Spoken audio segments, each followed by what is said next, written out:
Thank you, Ryman and Beth Heath, for this wonderful and important tribute. I'm going to tell you a story most of you will probably find surprising, because the national media and even most reputable conservative blogs have failed to report on it. It involves Iran's direct material involvement in the Benghazi attacks.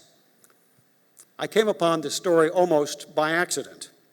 I've been reporting in the Middle East since 1982 during the first Lebanon War. In March 2004, I was the first non-government American allowed into Libya once the U.S. travel ban was lifted. I went to meet Gaddafi with a congressional delegation headed by then Representative Kurt Weldon from Pennsylvania and a certain senator from Delaware, Joe Biden. You can ask me about Biden later, okay? This is when Gaddafi decided to give up his nuclear weapons and his ballistic missiles, shipping them off to the United States. I saw them leave. There was a U.S. cargo ship down in Tripoli Harbor, and they were being loaded on that ship. The centrifuges were sent to Oak Ridge, Tennessee, where they were used to devise the Stuxnet virus that later infected the Iranian uranium program, because they were the same uranium enrichment centrifuges. This is when Gaddafi became a U.S. ally, an ally in the war against al-Qaeda and jihadi groups.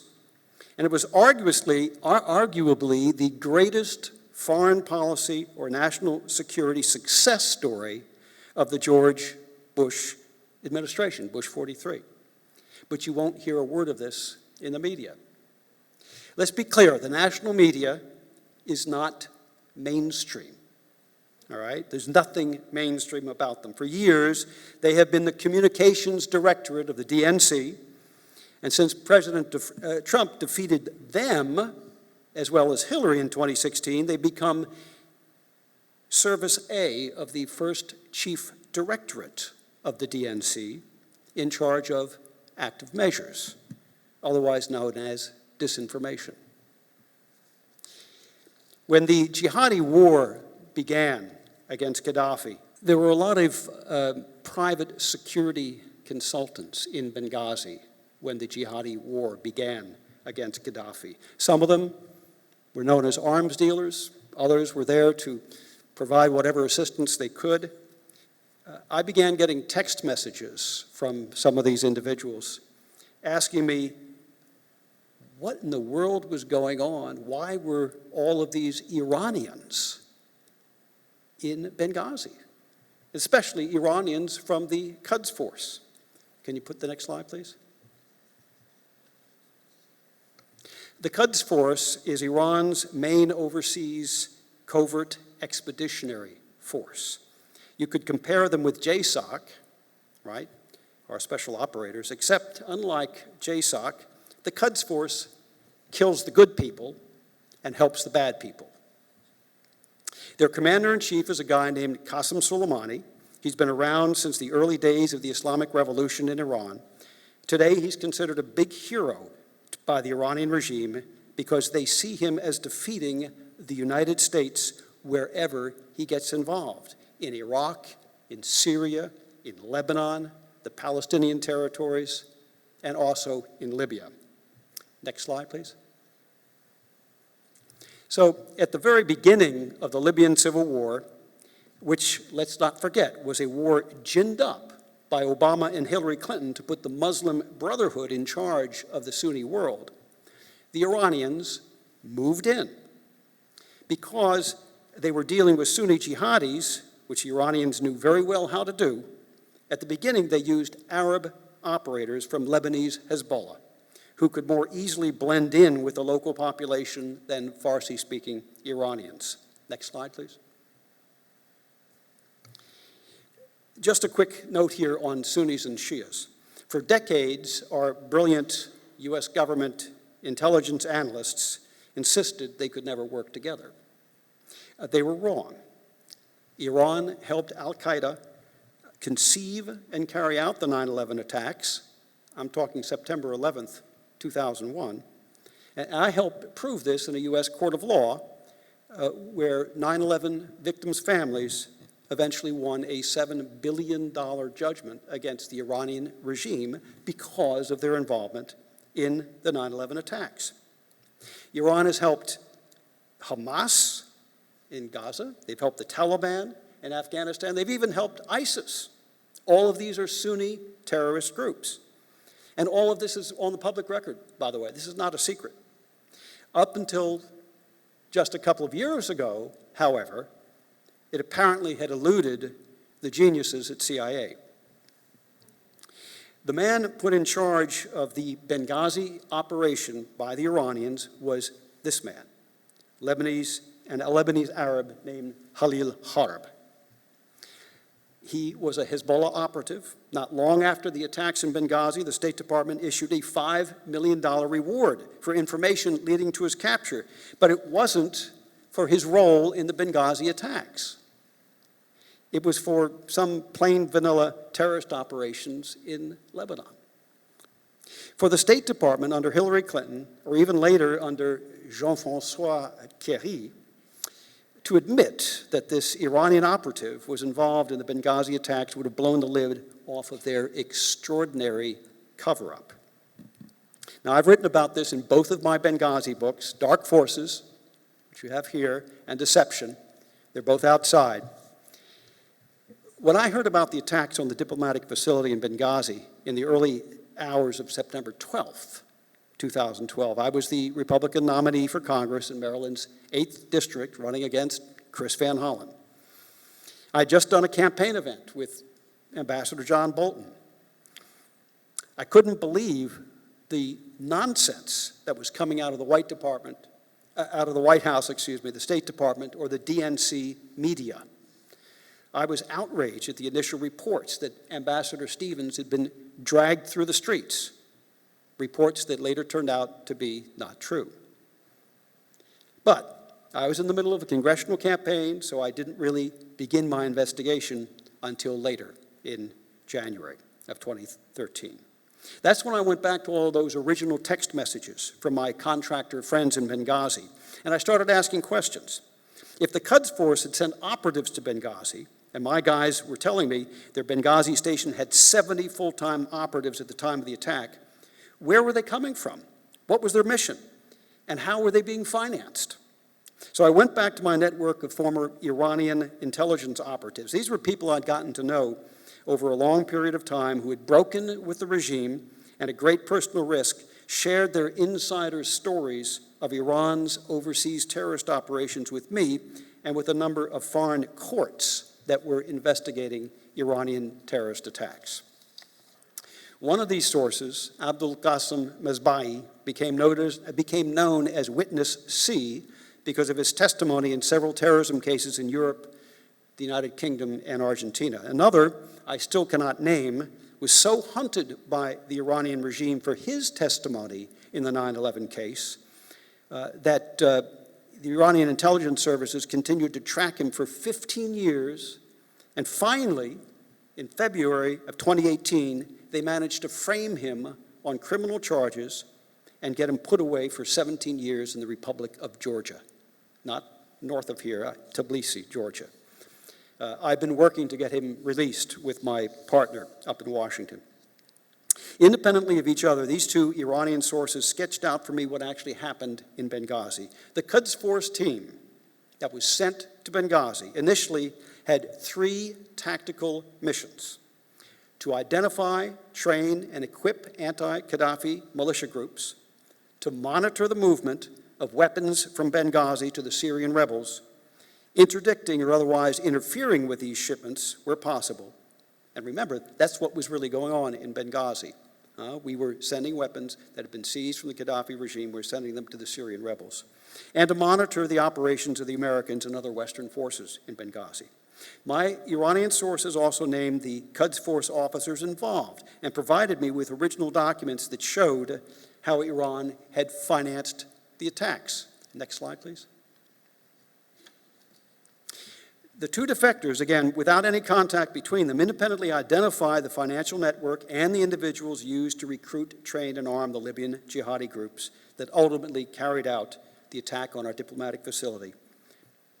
They also confirmed, as did multiple U.S. sources, that Iranian Quds Force officers fired the mortars that killed Ty Woods and Glenn Doherty at the nearby CIA base, a base that was supposedly secret even to General Carter Ham, the head of AFRICOM, as he testified later to Congress. All right, so you ask me, where's the proof of all this? Next slide, please. This is an actual bank transfer document used by Babak Zanjani, who is one of the Iranian financiers I just showed you, and his first Islamic bank in Malaysia. You won't see this on Fox News, folks, or anyplace else. Nobody has reported on this story. Okay, that's why it's so important, and that's why I'm here today to share this with you. This was an initial transfer already a year before the attacks took place. This was from August 2011. They kept on bringing money in through this very well-known Iranian Revolutionary Guards money laundering network into Benghazi. So I was able to uncover this as an American investigative reporter. So wouldn't you think if I could get this information, our government could get it as well? Well, in fact, they did. Next slide, please. The Central Intelligence Agency maintained a robust presence in both Tripoli and Benghazi. Other U.S. government agencies and operators were also on the ground. The NSA was co-located with CIA at the Annex and monitored the communication of suspected terrorists. The Joint Special Operations Command, JSOC, conducted clandestine training and possibly more aggressive missions in Libya. Hundreds of U.S. contractors worked under the purview of the U.S. government to provide a wide variety of services beyond the logistics of getting sanctioned weapons to anti-Gaddafi forces. All of these agencies and private contractors funneled threat intelligence to the CIA Chief of Station in Tripoli and Chief of Base in Benghazi, and less formally, to the site security team in charge of protecting the ambassador and other diplomats in Tripoli, until, of course, the State Department ordered them to leave Libya because there was no threat in August 2012, 1 month before the Benghazi attacks. So AFRICOM and CIA were well aware of the threats from Iran. Not only were they tracking the Quds Force operatives and their presence in Benghazi, they were tracking the influx of new operatives, their family members, and funding coming from Iran. This is what prompted the head of security from Ambassador Stevens, Colonel Andy Wood, to send a cable to his commanding officer in June 2012 that the Iranian-backed militia, Ansar al-Sharia, had received their funding from Iran and were now sending their wives and dependents to Benghazi. Next slide, please. In fact, according to Colonel Wood and many others, the CIA and AFRICOM and other intelligence agencies issued more than 50 warnings about the Iranian presence in Benghazi well before the September 11th, 2012 attack. These included an AFRICOM flowchart showing men, money, and weapons flowing into Benghazi from Iran. The big event happened on July 20th, 2012. That's when a 7-man Iranian Red Crescent team arrived in Benghazi and was reportedly abducted by a jihadi group. The Red Crescent, for those who don't know, is the Muslim equivalent of the Red Cross, but they differ in important ways. For example, in Gaza, the Red Crescent uses its ambulances to convey wounded terrorists and weapons. They do the same thing in Lebanon, in Yemen, in Syria, and Iraq. And of course, they use the Red Crescent in Benghazi. Next slide, please. A curious thing happened to this Iranian Red Crescent team the very day they arrived in Benghazi. They were coming back to their hotel from an iftar dinner when terrorists intercepted their convoy and took them hostage at about 2 o'clock in the morning. The Quds Force stationed in Benghazi authenticated the kidnapping in leaks to the Libyan media and attributed it to an unknown Sunni group that was upset over the presence of Shiite Muslims in Benghazi, right? They were playing the old Sunni-Shia card, and we all fell for it, including the CIA. Believe it or not, several days after the kidnapping, the CIA chief of base in Benghazi devised a plan to liberate the Iranian hostages using CIA contractors. They were so concerned about these Iranians that went missing. The CIA plan was called off at the last minute after a Libyan source reported to the foreign contractor in charge of security at the Special Mission Compound in Benghazi that the Iranians had been released and they'd been flown to Tripoli and then back to Tehran. The only problem was that story was false. It was a plant. They hadn't been released. They weren't back in Tehran. They were getting 3 hots at a cot every day as they planned the Benghazi attack. All right? So this was a convenient ruse. In this confused atmosphere in Benghazi, nobody paid attention to it. They tricked the CIA. They got away with it. Next slide, please. Among the team that was sent there was a Quds Force senior officer I call Mr. Chops, Major General Mehdi Rabbani. He was a close confidant of Qasem Soleimani. He was sent to Benghazi with that team on the 20th of July to personally supervise the preparations for the attacks against the U.S. facilities in Benghazi. As a senior member of the IRGC leadership, he had the authority to bless the operational plan without any further reference back to Tehran. Bottom line here, the Iranian operation team and their Hezbollah surrogates carried out the surveillance, recruited, trained, paid the local Libyan militiamen, and provided overall operational authority for the attacks. They also provided the skilled mortar operators who successfully hit the CIA annex shortly after 5 a.m. on September 12th. What I'm saying, folks, is that the Benghazi attacks were acts of state-sponsored terrorism. These were not random jihadis walking on the street. This was not some pickup terror team. This was the state of Iran, the government of Iran that was behind it. And they financed the attacks with the sale of Iranian oil, and they used multiple banking and commercial entities in countries from France to Malaysia and elsewhere to finance it. Next slide, please. The U.S. military had assets in Croatia, Spain, and Italy that all could have reached Benghazi. You mentioned this earlier. They were never put in motion. Next slide. Some of the assets were as close as 1 hour away. Next slide. General Ham went and testified to Congress.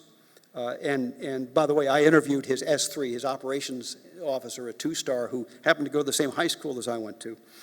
When he was asked in Congress why AFRICOM failed to deploy rescue forces to Benghazi, General Ham said on the record in public, because we were never asked. That was his answer. We were never asked. I happen to think that's a disgrace. But this said, the ultimate disgrace was in the White House, or rather sleeping by that time, preparing for a campaign fundraiser the next day in Las Vegas. President Obama never gave cross-border authority for U.S. troops or military assets to penetrate Libyan airspace without local authorization. And Hillary, who knew it was required, never asked for it. Next slide. All right, we all know the cover-up began that very night when Hillary Clinton issued her first statement about the attacks. It was 10 p.m. Washington time, an hour before the mortar attack that killed Ty Woods and Glenn Doherty. And some of you may remember her words. She blamed it on inflammatory material posted on the internet, right? Inflammatory material posted on the internet. All right. As it turned out, the YouTube video Hillary and Obama blamed for the Benghazi attack had received just 404 views at that time, none of them in Libya. and I revealed this in my second Benghazi book, Deception, the only relationship between the YouTube video and the Benghazi attacks was the allegation made by Hillary Clinton herself in her attempt to cover up what actually happened that night. So, in my view, Hillary and Obama had three goals in covering up what happened. First, a political goal, a terrorist attack 6 weeks before the election, bad news. That disrupted the election narrative. Okay, we know that. They had a legal concern because there were arms shipments going from Benghazi to the Syrian rebels, and it wasn't clear whether there was legal authority for those arms shipments or not, even though they had been approved by Hillary Clinton. And finally, diplomatically, and this doesn't get talked about a lot, Obama was preparing the way for the Iran deal, so he did not want to get out in front of Iran. Next slide, please. As for the Iranians, they won a huge victory. They chased us out of Libya. They shut down the U.S. arms pipeline from Benghazi to the Syrian rebels, which from their point of view was a very positive thing. And they got leverage on Obama that ultimately allowed them to press successfully for the bad Iran nuclear deal. We got bested, beat, and defeated. Now, how many of you here saw 13 Hours? I bet a lot of you. Yes, okay. I'm sure you wouldn't have liked to have been one of the hundreds of jihadis trying to assault the CIA annex that night. I don't know how many of them went down, but there were a lot of them. Ultimately, we're here today to pay tribute to the heroism of those men on the roof, those happy few, that band of brothers who shed their blood for one another. And as Shakespeare said in that same portion of Henry V, this story shall the good man teach his son. Thank you very much.